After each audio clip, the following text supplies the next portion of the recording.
All right, I'll go ahead and kick us off. Good afternoon, everyone. My name is Kyle Bishop. I'm with Public Consulting Group, and welcome to session 4 of our 6-part series on the Forum for Student Mental Health. Today, we're going to be talking with a group from Portland Public Schools on equity and teamwork. I have a couple short reminders that I'm just going to run through real quick before I pass it over. So first and foremost, just a special thank you to all of our presenters. This is, like I said, part 4 of our 6-part series, and everyone here has taken a lot of time out of their day to really put together an excellent presentation for you. Just a reminder, none of our speakers are paid or compensated by PCG. Everyone here is volunteering their time, and so we really appreciate all the hard work everyone's done here.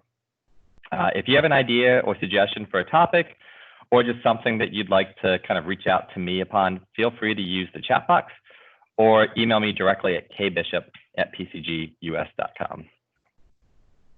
Just a reminder of kind of the previous sessions that we have, and we do have another session lined up on July 22nd by the Texas School Safety Center, which is going to be a COVID-19 return to school consideration. So another timely session coming across.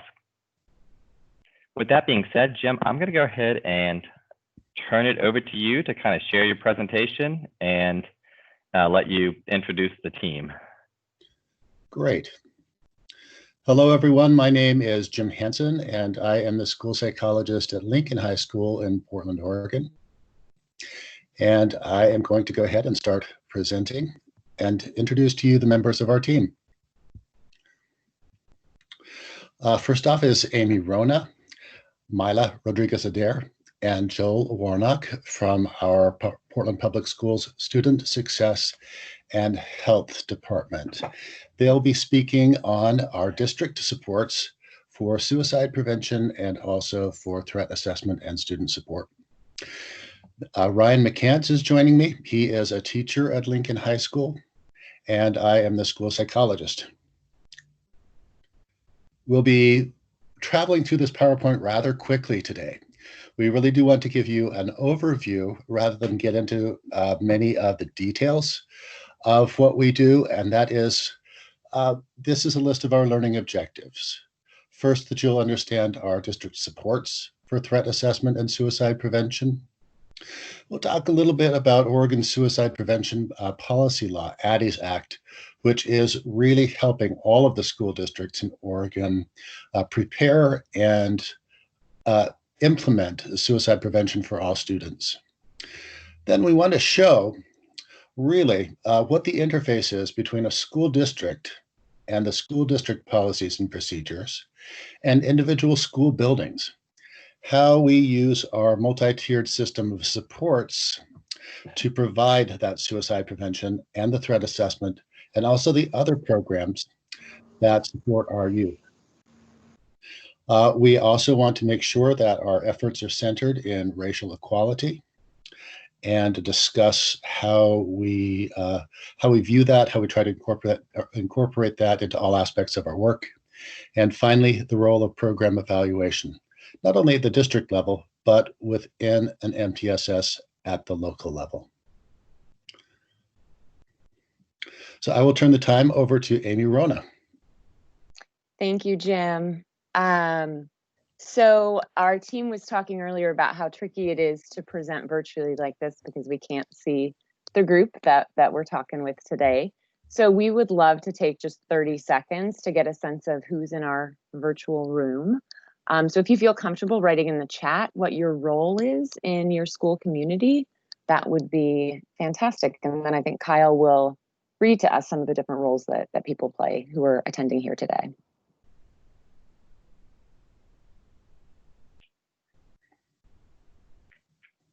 Don't be shy now. Feel free to use the chat. And if nobody's comfortable doing that, we could just keep going. But it is helpful for us to know.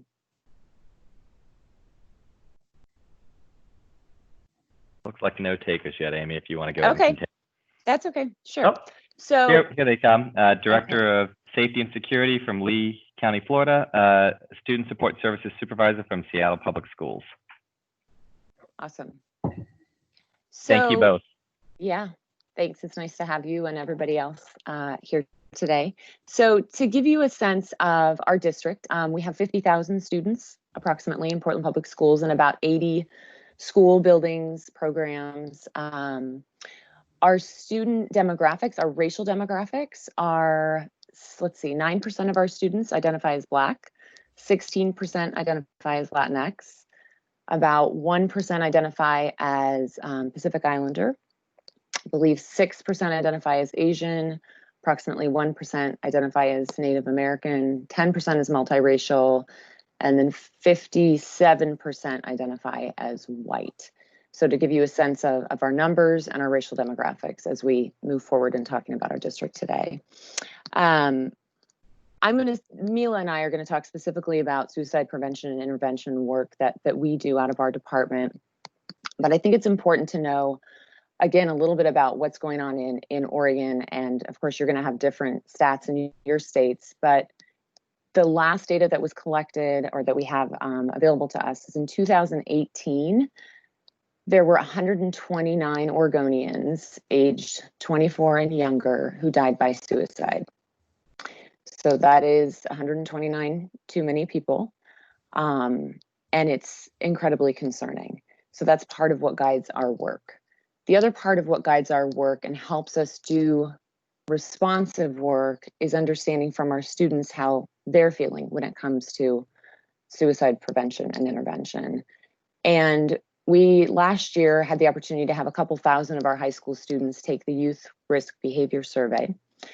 And when our students took that, I'm going to look at my notes here, 34% of the students who took that survey said they felt sad or hopeless for 2 weeks or more, and to the point that it was getting in the way of their daily functioning. And then when we broke it down even more, 58% of our LGBTQIA plus students felt sad or hopeless for 2 weeks or more, and felt like it got in the way of their daily functioning. So that's incredibly important data for us to consider as we do our work and we make sure that our work is responsive. So in thinking about that, we come out, Joel, Mila, and I come out of a department called Student Success and Health that's central in Portland Public Schools. And in that department, there are about 25 folks who do a lot of different things. But today specifically, it would be important for you to know that we've got folks in that department who do mental health supports and services. We have mental health partnerships in about 60% of our schools. We do a lot of work with systems navigation. We do crisis recovery coming out of our department. And that is in response to when there's a death in a school, we have a team that responds. And then this year, when Mila started working with us, and she'll talk a little bit about her role, she asked an extraordinarily important question. She said there's a very, very big response when there's a community crisis around a death. There should be the same kind of response when there's a community crisis around a hate incident or discriminatory incident that's race-based. And we agreed. And so over the course of this year, we've started to develop a team, of which Mila is a key member, and our restorative justice folks as well, to respond to those incidents as well. We have a threat assessment coordinator who you'll hear from today. We have a substance use prevention coordinator, and then we have centralized supports within our department that support our school counselors, our school psychologists, and our school social workers. I bring all of this up because when we talk about suicide prevention and intervention, we talk about preventing harm to self or others. It's important that we think about it holistically. And so when we think about our supports of our centralized team, of course, that's extraordinarily important, and we're consulting with schools all the time, and we're providing professional development. But we also know that in preventing harm to self or others, this is a community-wide effort. And so part of the work of our department is to not only spread it out to our psych, social workers, and counselors, but also to get in front of our teachers, to get in front of our nutrition services workers, to have conversations with our community agents who are working with our ELL families. This is a community-wide effort and need, and so we need to make sure that everybody is getting the information and training to be able to support our students. And so a lot of that work comes out of our department. And so finally, in thinking about district level program supports, What we know is that a universal approach to suicide prevention is really key. And we know that students need to feel connected and seen and valued for who they are. And in order to do that, we need to be working with them at all different systems levels. So within Portland Public Schools, we have district-wide K-12 health skills scope and sequence. There's some suicide prevention incorporated into that. We have suicide prevention curricula available to our schools. We have a very robust MTSS department centrally, and that includes our social emotional learning team and our restorative justice team. We have a youth resource app that we're rolling out. We've got support for our gay straight alliances and our queer straight alliances. And then out of another department, there are contracts with community-based organizations who do racial and cultural affinity groups. All of that is extraordinarily important when we think about connecting with students. And again, students seen, being valued, again, for who they are. And so we want to do that universally. And we know that plays a really big role when we talk about preventing harm to self, preventing harm to others. And then finally, we've got mental health partnerships in about 60% of our schools. And so Mila and I and Joel feel very passionately about strong communication, care coordination with all of our partners. We know that it's trauma informed to not have a family tell their story over and over again, that we all need to be in communication with each other. And so we do a lot of that work and a lot of that coaching out of our department. You'll see, don't go there yet, Jim, but we have a suicide prevention flowchart, which helps people make decisions when a student expresses some sort of suicidal ideation. And that includes a suicide screening tool and safety and support planning that Mila is going to talk about. And then when we're really moving into that tier 3, if we have a student who's had an extended absence, if we've had a student who's been hospitalized, we've got tons of relationships with our community-based partners, our adolescent psych units, our wraparound services, and we're constantly working with and care coordinating with them. So when students transition back into school, it's a smooth transition and they're getting the supports and services that they deserve.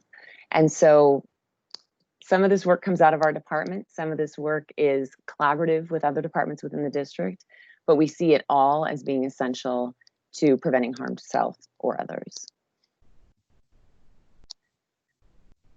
This is the flow chart. And again, Emila and I are both available to answer any questions offline. You'll see our emails at the end. So we're not going to get deep into this because I want to make sure that other folks have plenty of time to talk.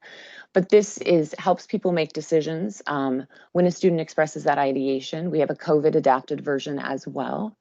And I think one of the most important pieces on this flowchart is in the bottom left corner. We've got it very easy for school staff to access the emergency department phone numbers where some of our students may be presenting. One of the things we've found is that there's a big gap between students presenting in an emergency department with suicidal ideation and then the care coordination and safety and support planning that could potentially occur.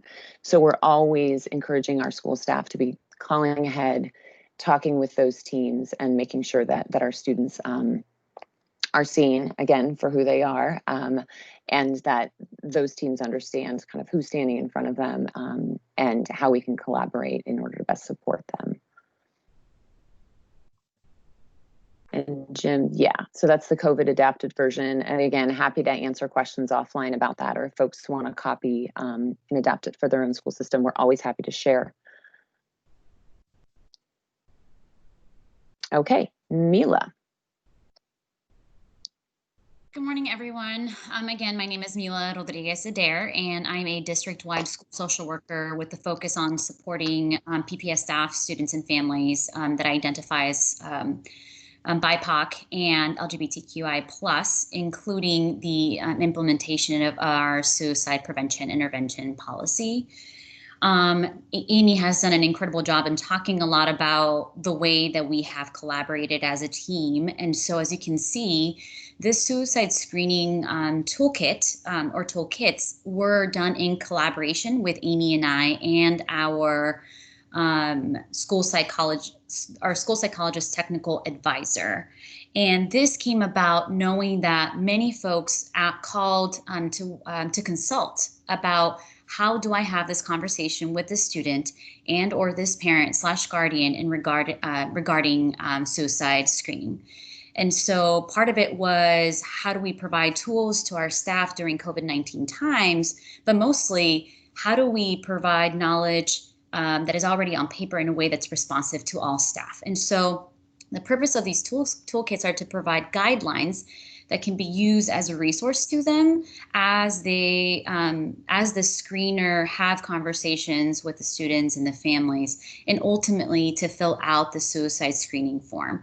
We have two versions, one, the longer version, and the second is a shorter version. The longer version, we have encouraged staff to take their time when they do have their time, whenever that is, to read through it. It is very extensive and it provides an incredible amount of information that can support staff as they are screening a student and having those conversations with the family. The shorter version is just that. It's a quick tidbit of information if somebody needs to quickly glance at this document right before they're about to provide a screening with the student and or having the conversation with the family. Most importantly, something that Amy and I often tell folks is that it's also meant to be as a reminder that a suicide screening is a conversation, not an interview, and that when applicable, involving the family members, the parent, the guardians, when they are available in the household, can help assure the safety.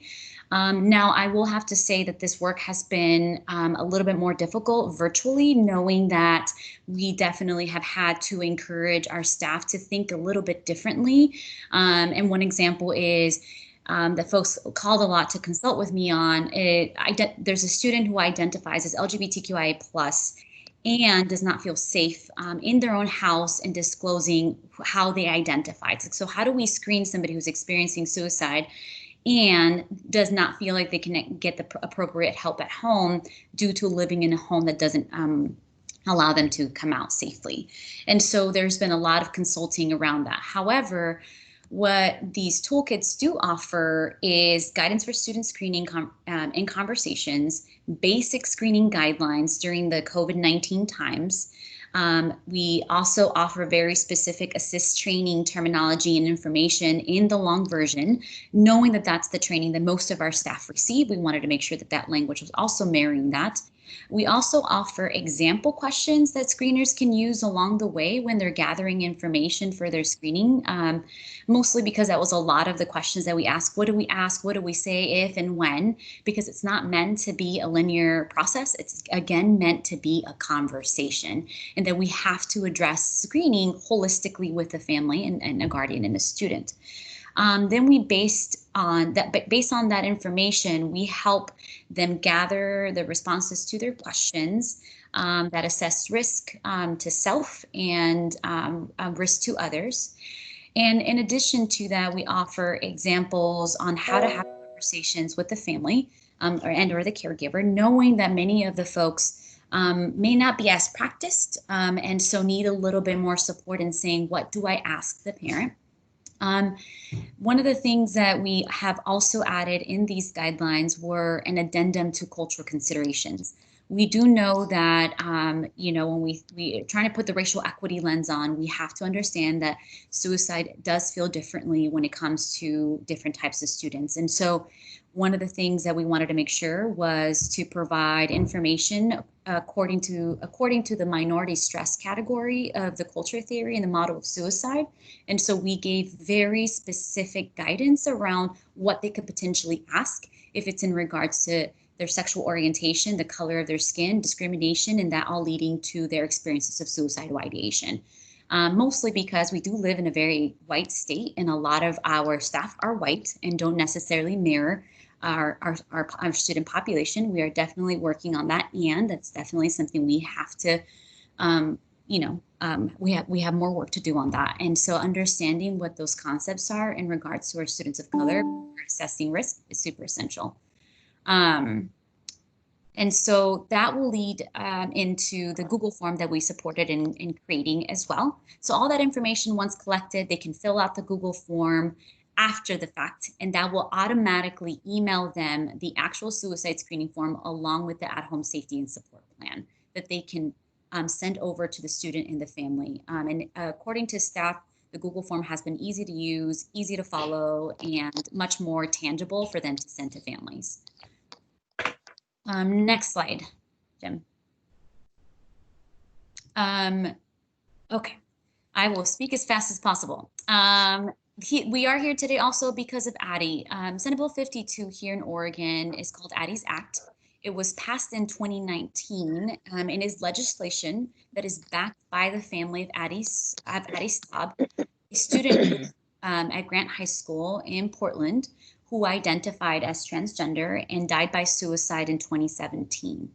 Addie's Act requires all of our school districts to plan and to address and prevent suicide and implement policies and supports that are culturally and linguistically responsive. Something that I wanted to make sure to bring to the conversation were what Addie's parents said about Addie. They said that the world observed her as a boy, but she often chose girls as her primary playmates. With pressure to conform to a more traditional male role, she often pushed herself to seek out traditional male sports, friendships, and activities. Until one of her high school classes, Addie watched a video that profiled the transgender teen, and for the first time since her birth, she realized the conflict she had been feeling internally. Her family stated that Addie inspired them in showing the courage to quickly come out to classmates standing in class and asking others to accept her as Aditi or Addie, a transgender woman. And her self-chosen female name was meant free and limitless in Sanskrit. However, in the 2 years following her transition, as she blossomed from a straight-A student, she definitely suffered from depression and acute body dysmorphia, gained lots of friends and lost lots of friends. And you know, Addie's tragedy is unfortunately not an isolated story, and therefore that's why we are here today. When it comes to the Oregon Health Authority Health 18 survey, reported that nearly half of lesbian, gay, or bisexual 8th graders had attempted suicide. And so it is essential that we are creating an educational environment centered to student safety with an emphasis of assisting students prone to high-risk suicide. And so this particular policy definitely does want us to focus on our LGBTQIA+ youth that experience disabilities, and youth who are experiencing houselessness. And so we understand that there is a lack of resources, and at the same time, we will continue to implement what has already been done and the systems that have been currently in place within PPS, along with continuing to build them out and have a supportive policy that supports these services and supports, but most importantly, really making sure that we're continuing to expand these supports in a way that's culturally and linguistically responsive. And one example, obviously, is making sure that our mental health supports that are going to be at our schools are mirroring the students, are understanding, you know, different types of therapeutic interventions that are going to be necessary for a diverse group of students given their needs.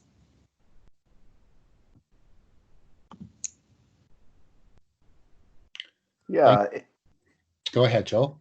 Oh, so our threat assessment program within Portland Public Schools follows a very similar track to that of our suicide prevention program. For those of you that participated in the last session, hearing from John Van Driel about the threat assessment model that was developed in the Salem-Keizer School District, the Portland Public Schools model is adapted from that model, and it really includes a lot of the similar tools and resources that our suicide prevention model provides. So district threat assessment, information gathering tools, those are interview guidelines, very similar to what Mila had mentioned earlier, as well as our threat assessment tool, the 20 questions designed by John Van Driel and the folks down at the Salem-Keizer School District.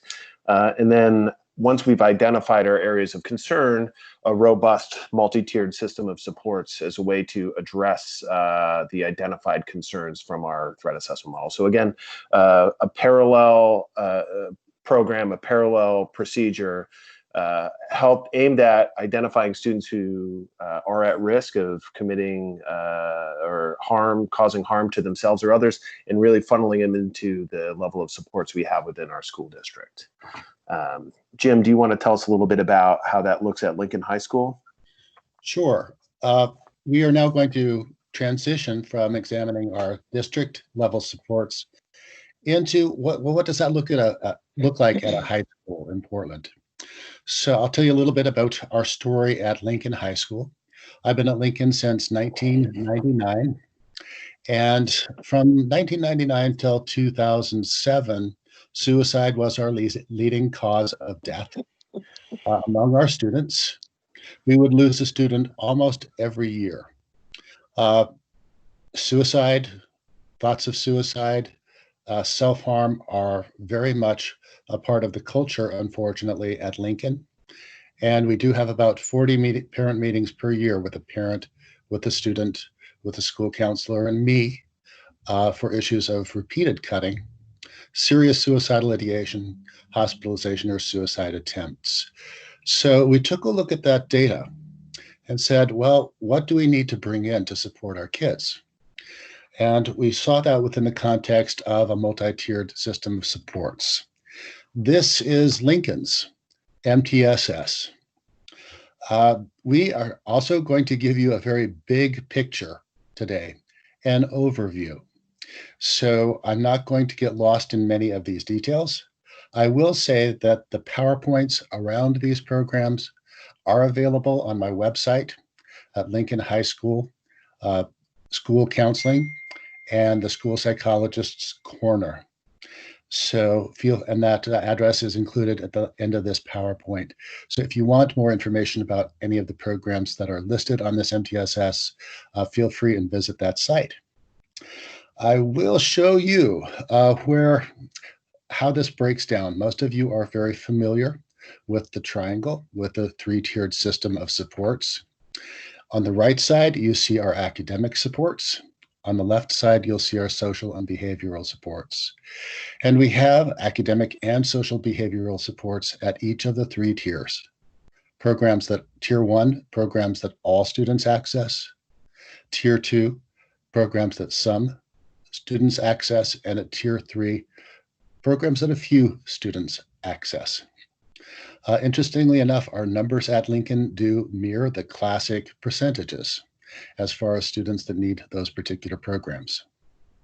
So we are talking about suicide and threat screenings and supports. So if you take a look at the left side of this triangle, the social behavioral supports, at Tier 3, at the very top, you will see there how suicide and threat screening plays into our MTSS. And you'll see some of the other social and emotional interventions and supports that support our students at the highest risk. As we go through this, we are going to give you a couple of scenarios. One scenario around a threat assessment, and another actual in vivo, a real example of one of the students that struggled with suicidal ideation. So we'd like to keep it as real as we can. But as we go through this, I just want to make sure that we keep in mind that an academic or a social and emotional program can be used for either issue. We've parsed them out for you in our examples. But for example, this doesn't mean that student unions wouldn't be an appropriate connection for a student, for example, with suicidal ideation, or that an academic program isn't needed for a student with social and emotional challenges. Everything truly is related. So we have this general system, we have these general supports, but the reason that we have these different supports is because every student is different. Every student is going to need tailored supports within an MTSS. We really do have to have an individualized approach. I'm also showing this slide because it's important, I feel, that a school really define its MTSS, that students know what supports there are, that teachers know what supports there are. and that parents in the community know what supports there are. So here is our first example, and I'll turn the time back over to Joel. Thanks, Jim. So to provide a good example of how we would use our threat assessment system within Portland Public Schools, we figure we'd tell this story. It should give you a good overview of how this could typically work within a school within our district. So let's say there was a situation where two students, they're transitioning between classes. A teacher hears some commotion out in the hallway, and when the teacher rushes out to see what's going on, they see two students, let's say Tom and Jason, engaged in a verbal argument, and there's some kind of shoving and posturing going on between the two of them. As the teacher tries to intervene, we notice one student, Tom, throws a punch at Jason, and as a result, the two fall to the ground. And while they're on the ground, Jason starts to gain the upper hand in the fight here, and Tom, out of desperation, yells out that he's going to bring a gun in and kill Jason the next day. At this point, adults nearby step in, separate the two students, and then they notify the building's administrators what had happened. And given the fact that there was a threatening statement to bring a weapon to school, at this point, the administrator chooses to engage the threat assessment process. So, Jim, do you want to change to the next slide there? So the principal will then work with their multidisciplinary team. Every school within Portland Public Schools has a trained multidisciplinary team that includes the building's administrator, counselor, as well as school psychologists. Jim is a member of his threat assessment team at Lincoln High School. But the principal gathers that team together and decides that it's time to start gathering information, just as we had mentioned before. And so they interview both students involved, Jason and Tom, as well as their parents. And so as they interview Jason, they come to the conclusion that Jason's threat to shoot Tom doesn't really appear to be valid, that it's seemed to be an emotional response. And that was in response to being involved in the fight. And in order to make that determination, they have to get some more information. So using the interview guidelines along with reviewing Jason's behavioral history, the team begins to gather the information. They interview Jason along with his parents, and they learn that he doesn't have access to guns in the home, and that his threatening statement was actually an attempt to get Tom to stop hitting him. Jason shared that he and Tom have been friends in the past, but recently the two have been at odds, and it's really due to Jason dating a former girlfriend of Tom's. Jason has no history of making threats or acting out aggressively, and the team is able to determine that it's unlikely he intends to act on the threats made. So just based on gathering that information, the behavior that was observed, it makes sense that it was an emotional statement that someone would make when they're on, say, the losing end of a fight. However, interviewing with Tom, they back up a lot of what Jason's saying, but there are also some additional concerns that are revealed. Tom shared that he was upset to learn that Jason had begun dating his former girlfriend, but indicated that the issues between the two go much deeper. He says that when he learned Jason was dating his former girlfriend, he reached out to him to talk about it. At that time, he felt like Jason was minimizing how upset he was and resented Jason because he was popular, and while Tom felt like he didn't fit in at all socially. Tom shared that losing his girlfriend was really hard, and that the relationship was the best part of his life. And when that fell apart, he turned to his friend Jason for support, only to discover when Jason had started dating her that he felt betrayed. As a result of the breakup, he had been experiencing depression and feelings of hopelessness. Combined with the stresses of entering his senior year and applying to colleges, Tom said that he felt that he started the fight with Jason because he felt overwhelmed, and then everything just kind of exploded for him. So here we can see some areas of concern that have been identified by the team. For one, there's clearly a grievance between Tom and Jason that needs to be addressed. We also need to increase Tom's feelings of connectedness to the school. He's saying he's feeling marginalized, as well as his feelings of depression and hopelessness. while we help him develop alternative coping strategies. So the team will work with their MTSS department or MTSS resources to engage restorative practices between the two students. There might be student groups or relationships with trusted adults that we want to increase to address Tom's feelings of connectedness with the school. Mental health supports either inside or outside the school building to help address Tom's feelings of hopelessness or depression. And then working with our social emotional learning or emotional regulation strategies to develop alternative coping strategies to aggression. And so with that, we get the basic structure of our risk mitigation plan, how we would want to address the concerns that we identified. This story being an example, there are some things that we always want to consider. When we do our threat assessments, they're not in a threat assessment based on either Tom or Jason, but really the situation surrounding the two. And so to customize those plans, we want to consider a few things. The strengths and interests of the two students.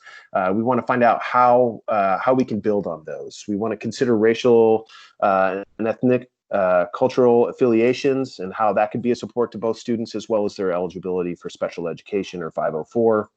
And we want to consider any connections they may have with professionals or supports either outside the building so that we can incorporate them into our plan, as well as any school climate issues that can be addressed. So all this context is really the key to be able to truly address the root causes of the issues that pose a risk to safety. And in this example, we can see how our teams can walk through that process. Jim, do you want to talk a little bit about how students would access the MTSS stuff at Lincoln High School? Sure. I'm not going to go into this slide either. This is our endoskeleton, whereas our MTSS triangle is our skeleton. How do kids get into the programs that we have? We do have a very well functioning student information team. All that I will say about this slide is the very, very, very bottom. And that is for students who have self-harm or suicidal, tells what to do there, and also students who may harm others, how they are referred. So they may bypass this particular system at the beginning, but then we follow around and loop around and make sure that they are able to access our MTSS programs. We do have a robust restorative justice program that's led by our student dean. And now Ryan is going to talk a little bit about our student unions and diversity clubs. All right, thanks, Jim. Appreciate the lead in here. So as you folks can see, at Lincoln, we actually have over, I believe, or close to 100 different clubs that people can potentially join. And some of the ones that you're seeing here are affinity groups where kids can come together from similar backgrounds and really just share space and connect, whether that's about life outside of school or things that are going inside of the school.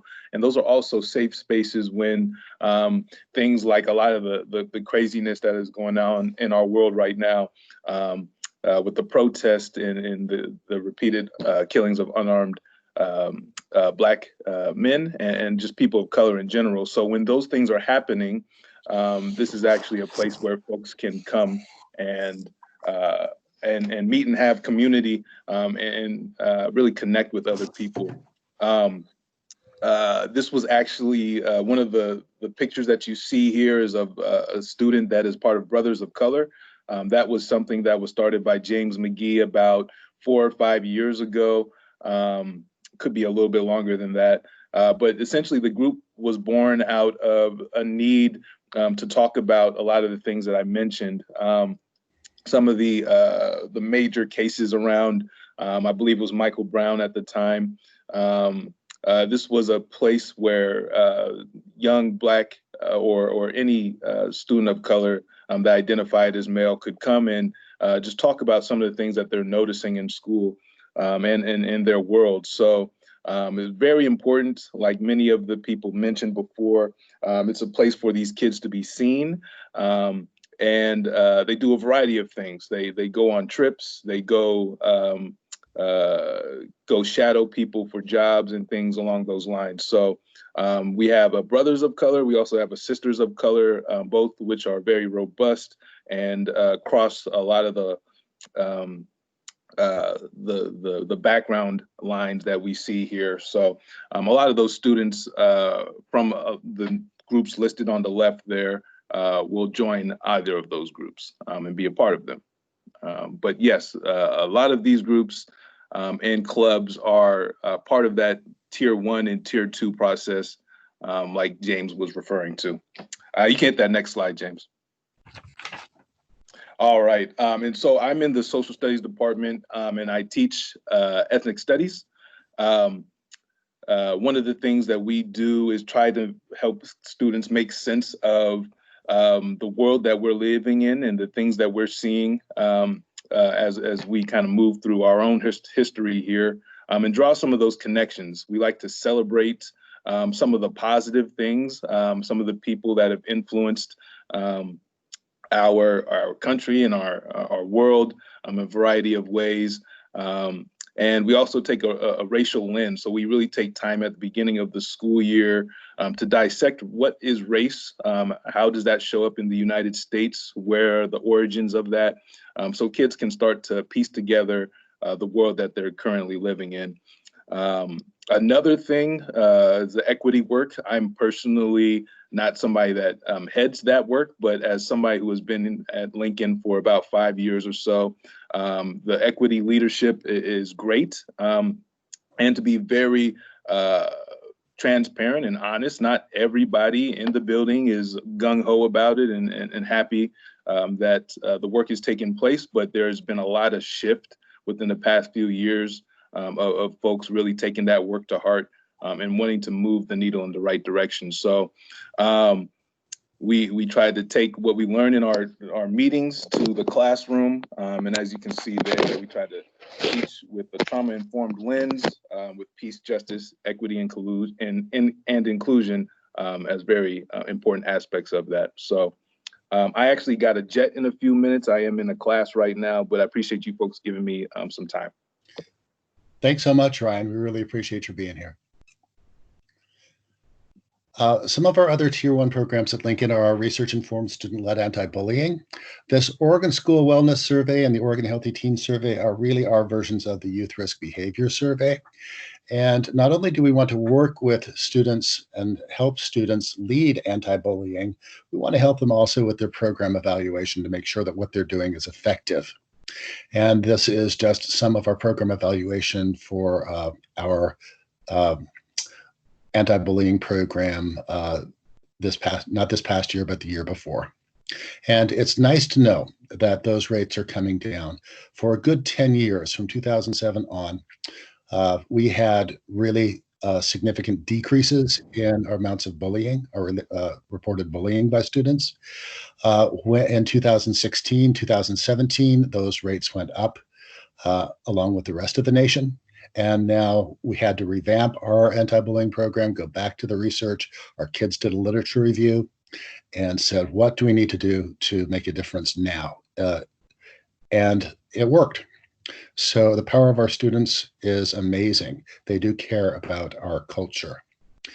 We have a group called SAFER, that's Students Active for Ending Rape, and an amazing club. They also do presentations for our students in the freshman leadership inquiry classes and in other venues.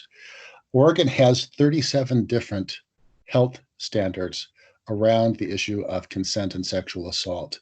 And it is mandated that everybody in the building, every student have access and participate in these activities.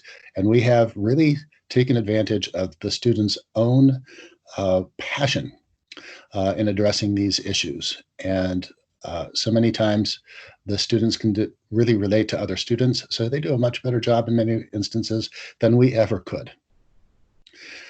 For Tier 3, we have some great mental health building and community partners.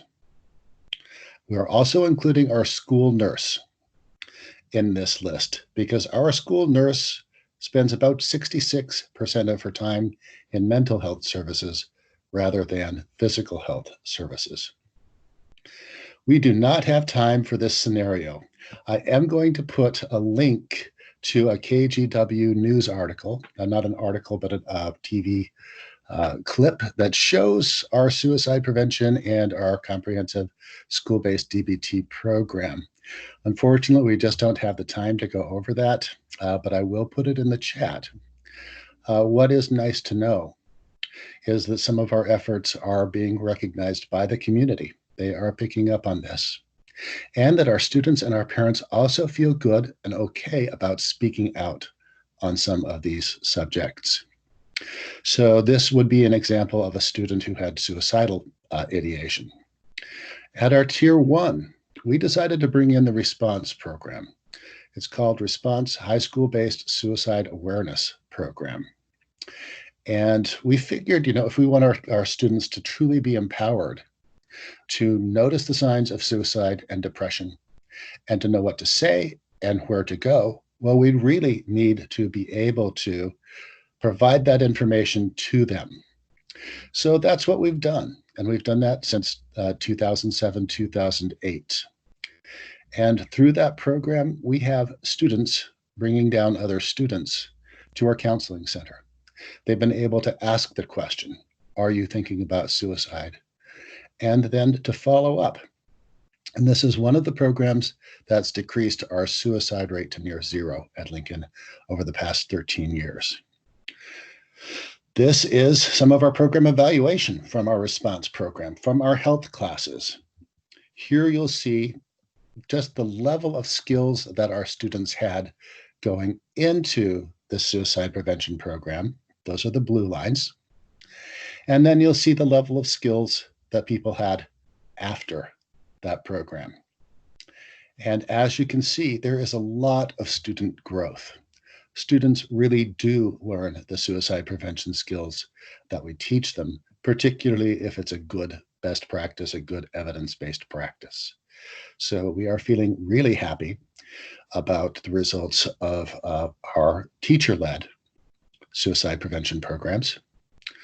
We've also brought in student voice and another NREP program for suicide prevention called Sources of Strength. We started that this year, and we have 5 teachers that are supporters, and we have about 80 students that are participating in the Sources of Strength program and really putting on some amazing fairs, outreach efforts around suicide prevention and increasing knowing and using your own personal strengths. And at Tier 3, we do have a comprehensive school-based dialectical behavioral therapy program. This will be our 14th year next year. It is on NREP. We decided to bring in DBT because we had so many students that struggled with suicide and cutting. This also really helps out with anger control. And our program evaluation shows that it also increases satisfaction with relationships, and it increases students' GPA. I'm not going to spend a lot of time on comprehensive school-based DBT. If you want some of the information, please visit my website. What we do know, again, is that DBT is very effective for our students of color. This is some of our program evaluation. We've disaggregated by race. These are BASC 3 self-report scores, and an effect size is similar to a T-score, a decrease. So there you see that for internalizing problems overall, our students of color actually do better than our white students. It reduces depression, somatization, or those physical complaints, absenteeism that people experience when they are anxious or depressed or upset. And also that the sense of inadequacy comes down. So people are feeling much more empowered to take care of their own mental health after this particular class. And I am just really happy with those particular results. We are continuing this program next year. In fact, it is very likely that we'll be able to institute some of the online DBT across Portland Public Schools next year. And I'm very happy about that. We did have half online and half in the building program this year. We had DBT up until the time of school closures, and then we took it online. What was great is that we actually achieved better results through that online map model than we generally do in vivo. So I'm not quite sure what the reason for that is, but it's great. There's also a great chance for participation from students of different languages. For example, the Basque is available in Spanish, and we have had our parent classes. We have had a translator there when a parent needed Spanish translation. So we want to make sure that whatever we offer works for our kids of color and also for those of different languages and cultures. Just so that you know, again, we evaluate our programs. And I mentioned that we had about 40 child find meetings per year. Those are those meetings for students who have either attempted suicide, who have had a plan, who have a pattern of cutting, so 10 or more instances, or have been hospitalized. So we keep track. We keep track of how well our MTSS is working. We keep track of how well our SIT is working in supporting those kids. And you can see there kind of how things played out for those 45 children, 45 students who had serious suicidal issues. Again, not every student that had suicidal issues might need a safety plan. But again, we want to really individualize the supports for those particular kids. And with that, it is 10:51. We're 1 minute over, so I will turn the time back over for questions or for comments.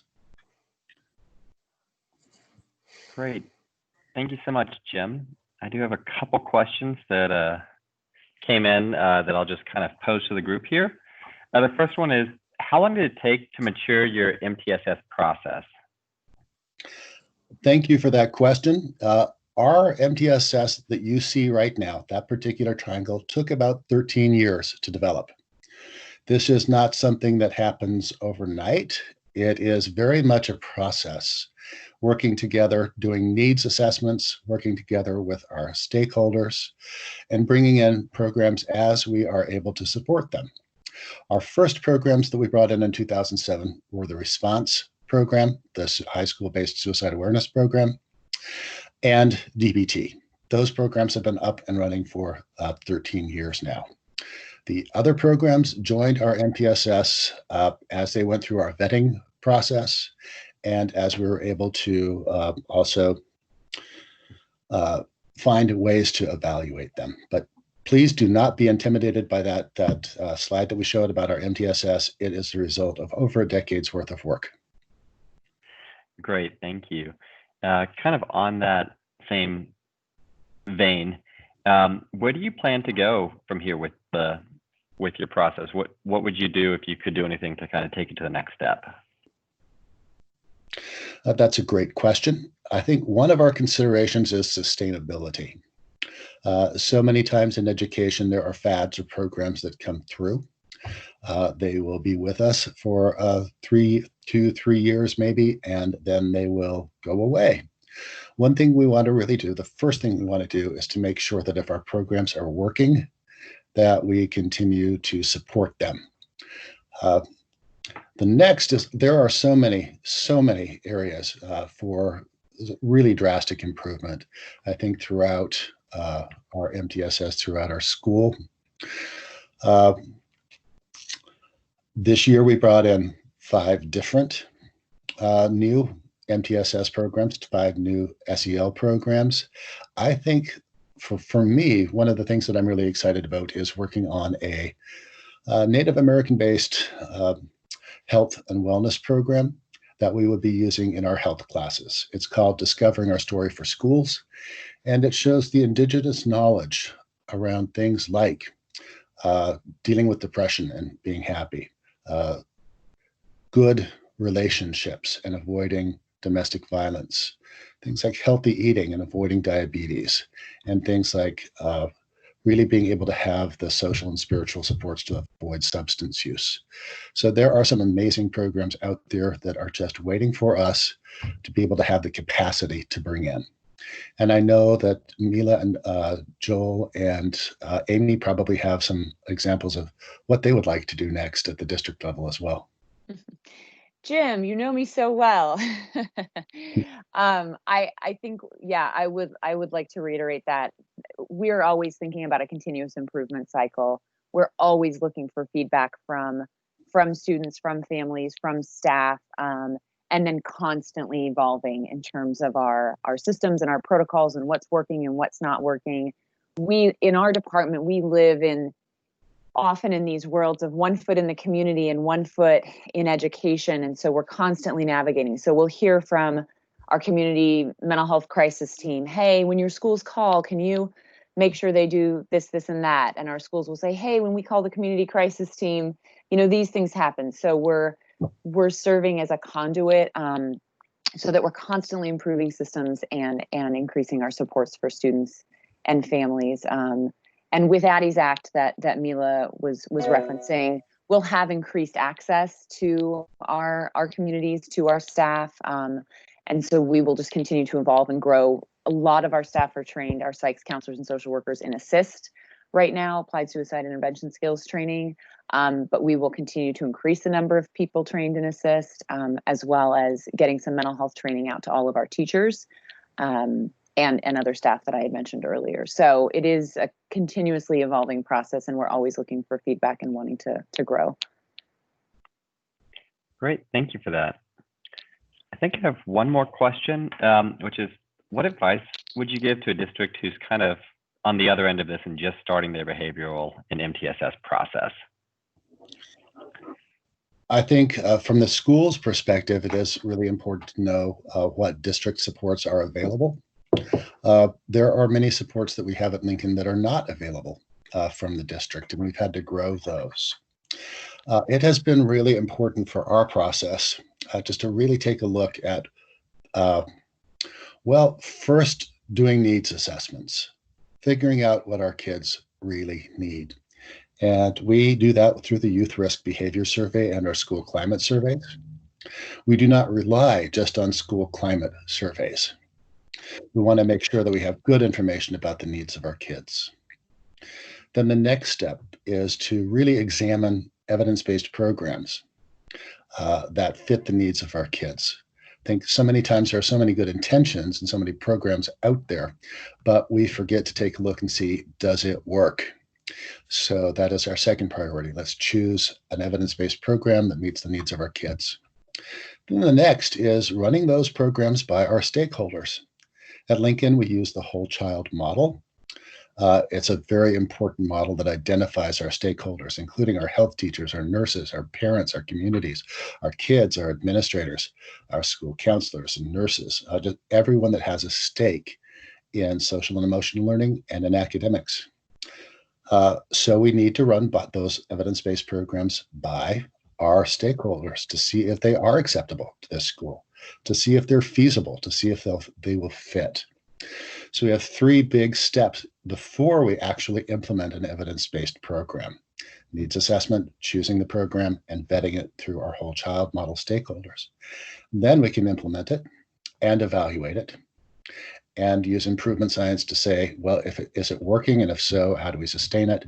If it is not working, how do we need to tweak it? Or do we need to let this one go? And then we come back into the cycle again of doing our needs assessments, our general needs assessments. So that's what I would really advise, is to have a good model of knowing the process of bringing in programs like this before you get started. And then perhaps starting with the ones that are the lowest hanging fruit, those that the district really does support, and including them within your MTSS to begin with.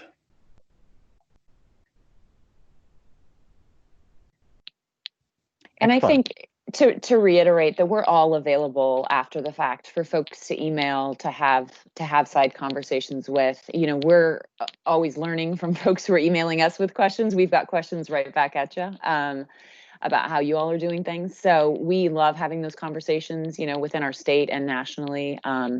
So, just to make sure folks know that we continue to be available. And Mila and I were joking the other day, we could do a 1-hour webinar just on our process of creating a youth resource app. It is much more complicated than one might think, and there's no reason for anybody to have to go through what we've gone through.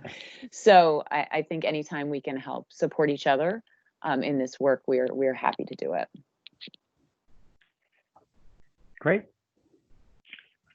Well, I think we're hitting our time. So thank you, Joel, Amy, Mila, Ryan, and Jim, so much for the time you took out of your day to kind of speak on this. I think it's a very informative topic. You've obviously spent a lot of time matriculating and maturing your processes. So I know it's something that's really helpful for other people to hear. So again, thank you so much for your time.